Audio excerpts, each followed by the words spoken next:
Should recall in the assignment that was just sent out, of course, we had to use Scenario Manager to create the simulation for the decision support system, but also there was a requirement to put in a graph, actually two graphs, charts that would help a reader really understand what's going on here.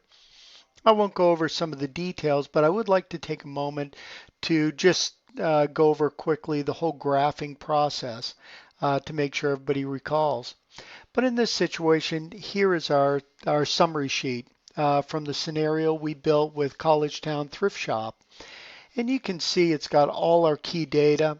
I've already gone through and identified our important headings, and I also stripped out some of the rows and columns that was additional detail that really didn't provide a lot of new information for us.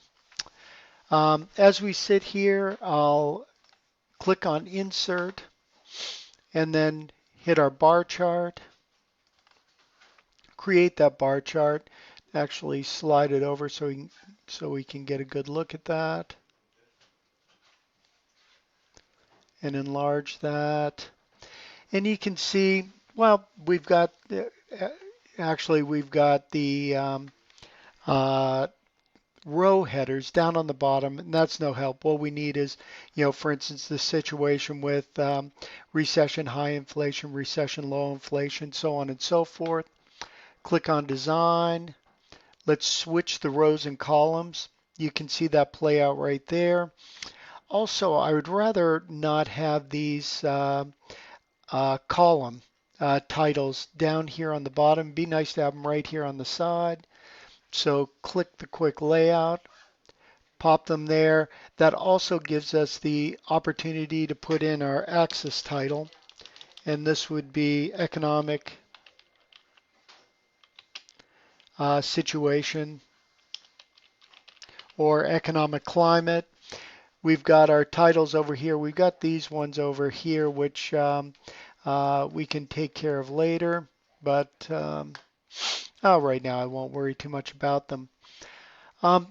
Also, I might suggest that we use the add data labels. You just simply click, for instance, on one of the columns, click on add data label, and it'll actually put those data labels in there for you. So it's easier for a reader to review and understand. And I'll do that for each one of these.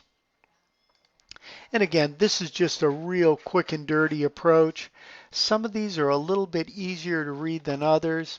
Actually, I'm going to just play around here and see if I can find.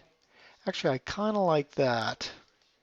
But you'll find something that you want. By the way, the access title here ought to be, for instance, dollars. And I'm lukewarm on this, but at least it's a little bit of an improvement. And we can begin to work with these headers. By the way, you can just go like that and move that out a little bit. Move that out a little bit so that the reader is able to work with those more effectively and actually see what they say rather than have them blended in against one of the columns. Again, this is a quick approach. That's one of the charts that may work as part of the assignment. You may want a line graph. You may want to play around with pie graphs or pie charts, that type of thing.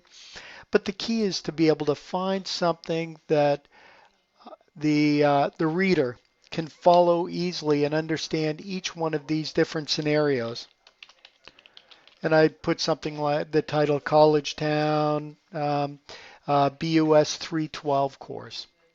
I hope this is a benefit. Again, just a quick overview. And as always, if you have any questions or concerns, you can always put them in the threaded discussion, or you can just shoot me an email or pop on over the office. Have a great day.